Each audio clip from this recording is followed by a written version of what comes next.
First, let's say God uses imperfect men and women. We have to acknowledge, if we looked at the kings of Israel, Jerusalem, when the northern and southern kingdom split, if memory serves, we had 38 kings, and I want to say north of 19 or more did evil in the sight of the Lord. And this was a monarchy. When you go through Scripture looking for good leaders, you're going to find Moses who strikes a rock. You're going to find Joshua who hesitated. You're going to find Jonah who went left when he should have gone right. On down the line, Peter who opens his mouth and denies his Lord. So let's just have the baseline. The ground at Calvary is level. We're all sinners. We're all co-opted. Some of us are megalomaniacs. Some are insecure. All points in between. Secondly, I think for each person, leadership to me is a gift and a skill set. When you look through the New Testament, we could debate the number of gifts, but Paul in Romans 12 has a list of gifts, those who lead diligently. So if we start with a wisdom-based literature of the Old Testament, which would be Proverbs, Psalms, storyline that we have, where halak, the walk of wisdom, to understand what a wise person does. Proverbs 8, wisdom shout, wisdom calls the simple, the naive, and the fool. The fool's the one who won't learn. The simple and the naive are able to learn. And wisdom calls from the mountaintops down the hallway. The picture in Proverbs is beautiful because wisdom is personified as a woman. Listen to her, follow her. And if you know Proverbs, what's the antithesis? She, the adulteress, she will call you down the corridors and the marketplaces. Her husband is away. Come lie with me on the couch. Mm-hmm. People miss this. He's not simply warning a young man to flee immorality. He's personifying wisdom. Mm. Wisdom will suck you, wickedness will suck you into the world. Wisdom will call you up. Mm. And so Proverbs 31, which is one of my pet peeves, it's not about this great woman.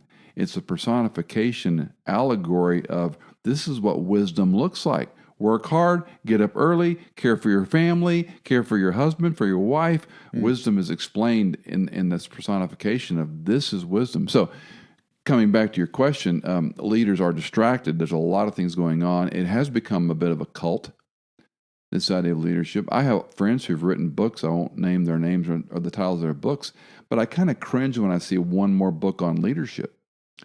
I have an axiom: if leadership was easy, anyone could do it. If anyone could do it, we wouldn't need leaders. To be a leader is to be lonely. To be a leader is to be willing to say, I'll step into that.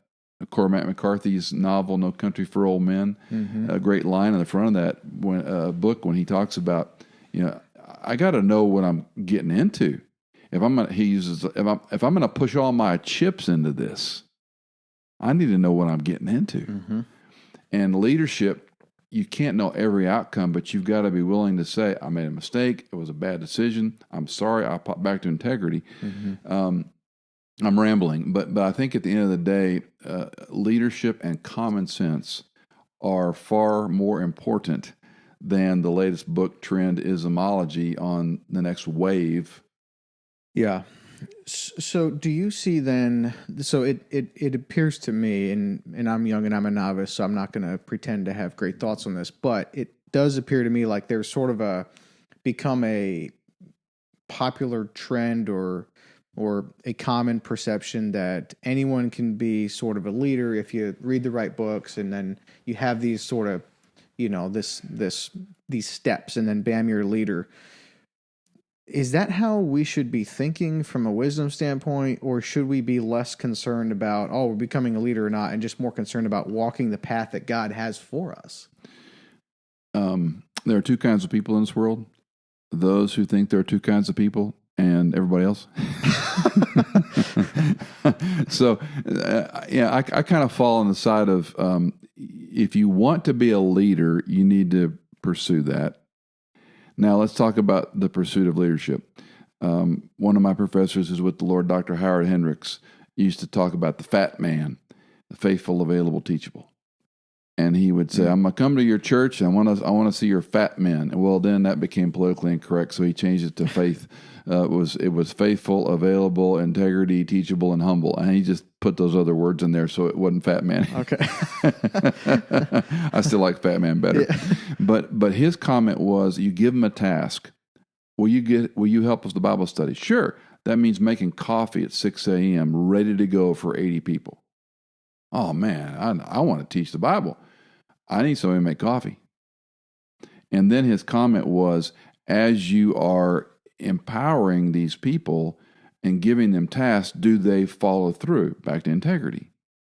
And he who's given, more is given. And so you give them more responsibility. So I look back on lessons learned. What has this person done? And whether it was sports, academics, achievement, what have they done? Where are they going in life? What are they doing? And then how do we coax them along? Now, back to to be more precise to your question, I don't think everyone can lead. Yeah. I think you can learn some skills to get you from A to B, but I think there's an elasticity to our personalities. I have a friend who's an accountant, and she is an extraordinary accountant. She's not a leader. Mm-hmm. It would discombobulate her to give her a group of accountants whom she had to lead and manage. And she's done that. But she finds more joy having her own business, having a few clients on her terms. I have another friend that owns a mortgage company, and he's really not that great with mortgages, but he knows how to find talent, and he knows how to lead people. And he is making a very successful business for him and a lot of employees because he knows how to do mortgages. My wife's a realtor. She likes to work alone.